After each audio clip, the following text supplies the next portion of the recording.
आप अपनी हठधर्मिता से बाज नहीं आ रहे हैं। जी अभिषेक जी, ये हमारे दोनों मित्र इतना बोल रहे हैं, बार बार ये जता रहे हैं कि इनकी संख्या पहले से ज्यादा हुई है। ठीक है भाई, पहले से आप ज्यादा हुए हैं तो आपकी जिम्मेदारी भी तो बनती है। आप कंस्ट्रक्टिव पॉलिटिक्स करने आए हैं, ना कि आप केवल दंगा फसाद और यूं चिल्लाने के लिए आप आए हैं। भाई अगर आपकी संख्या ज्यादा हुई तो आप कंस्ट्रक्टिव पॉलिटिक्स करिए। अब ये बात आती है कि किसको प्रोटेम स्पीकर बनाया जाए, ये तो हमेशा जो दल का ये कह रहे, बार बार ये कहते हैं कि ऐसा कहीं संविधान में लिखा नहीं है कि जो ज्यादा बार का जीता हुआ सांसद होगा वही प्रोटेम स्पीकर बनेगा। एक परंपराएं बहुत सी रहती हैं, बदली जाती हैं ये सब, क्योंकि राजनीतिक तौर पे कौन सा फैसला उचित होता है कौन सा नहीं होता है। तो ये, और दूसरी चीज है, कांग्रेस के मित्र बार बार संविधान की दुहाई दे रहे हैं। बड़ी मजेदार चीज है, कल 25 जून है, आपातकाल का 50वां साल में शुरू होने जा रहा। किस तरीके से संविधान को इन्होंने रौंदा था, मीडिया, टेलीविजन, रेडियो, लाइट, सब का इन्होंने क्या बुरा हाल किया हुआ था। और उसके बाद राहुल गांधी जी अपने ही प्रधानमंत्री कैबिनेट के द्वारा पारित अनुच्छेद को, अध्यादेश को फाड़ के फेंक दिया था। तो ये लोग डबल स्टैंडर्ड बात करते हैं, ये लोग बार बार दुहाई देते हैं।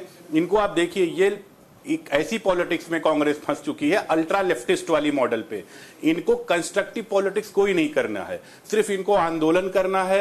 इनको जाके ये बार बार जताना है कि हम संख्या बल में बढ़ गए, इनके बल में। भैया संख्या बल में आप क्या बढ़े? अगर वही डिबेट करनी है तो आपके 60 से ज्यादा विधायक सांसद जो हैं एक दूसरे के खिलाफ चुनाव लड़के जीते हुए हैं, तो आप संख्या बल में कहां बढ़े हुए हैं? आपका एक इंडिया अलायंस का पार्टनर आम आदमी पार्टी, वो आपको छोड़ के पहले ही जा चुकी है, आपकी बैठक भी नहीं हुई और उन्होंने अनाउंस कर दिया कि जी हम क्या कहते हैं आपके साथ नहीं रहेंगे।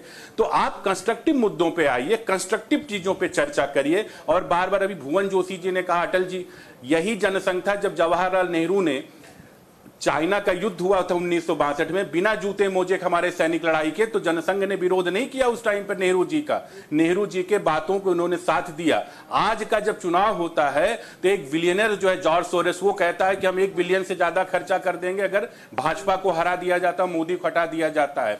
शशि थरूर जाके बांग्लादेश के पेपर में आर्टिकल लिखते हैं कि मोदी हैज टू गो, और इनका क्या कहते हैं फॉरेन मिनिस्टर पाकिस्तान का आके कहता है कि मोदी को जाना चाहिए। जाने के बाद लेकिन किस बात करते हैं? अगर विपक्ष प्रोटेम स्पीकर वाली पॉलिटिक्स में रही है, क्योंकि आज पहले दिन जिस तरीके की तस्वीर आई, कोई इसके बारे में सोच भी नहीं रहा था कि विपक्ष का इस तरीके से प्रदर्शन देखने को मिल रहा है।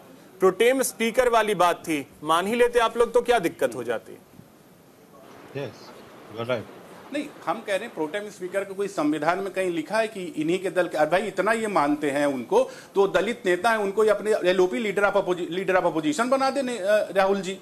कहे नहीं, अगर इतना इज्जत इतना सम्मान उनको देना चाहते, इतने सीनियर लीडर वो हैं, 8 बार के सांसद हैं, तो उनको लीडर ऑफ अपोजिशन बना दीजिए, बात खत्म। विपक्ष का नेता बना दीजिए, उसमें अगर इतना सम्मान देना, तो सारा सम्मान सब कुछ है कि भारतीय जनता पार्टी और एनडीए अलायंस इनके अकॉर्डिंग पॉलिटिक्स करे, ये जो कहें वैसे चलता रहे। अरे भाई इतना सम्मान आपको देना है, आप उनको अपना लीडर ऑफ अपोजिशन बना दीजिए, उसमें दिक्कत क्या? आप उसको करेंगे नहीं उसको। ठीक है, भाई रिप्लाई कर लीजिएगा। देखिए अभी दो लोग और बैठे हुए हैं। बस एक सेकंड का मैं कहना चाहता हूं, भारतीय जनता पार्टी को तो सत्ता में तीसरी बार वापसी इसीलिए हुई है कि जो परंपराएं है देश की, उनको तोड़ने के लिए आप आए। आदरणीय मोदी जी पहले दिन से उस काम में लग गए और आप उनका बचाव करेंगे। प्रवक्ता है आप, तो खुद ही कह रहे थे ना, आपने खुद ने कहा ना कि ये पुरानी परंपरा है। आपने शब्द, अरे भाई लीडर ऑफ अपोजिशन मैंने जो आपने जो बोला, अरे अपनी बताइए ना, आपने कहा कि परंपरा यह है, आप परंपराएं ये भी रही है कि भारतीय जनता पार्टी जब जब अपोजिशन में रहा है तब तक कंस्ट्रक्टिव पॉलिटिक्स की और जरूरत पड़ने पे सरकार का साथ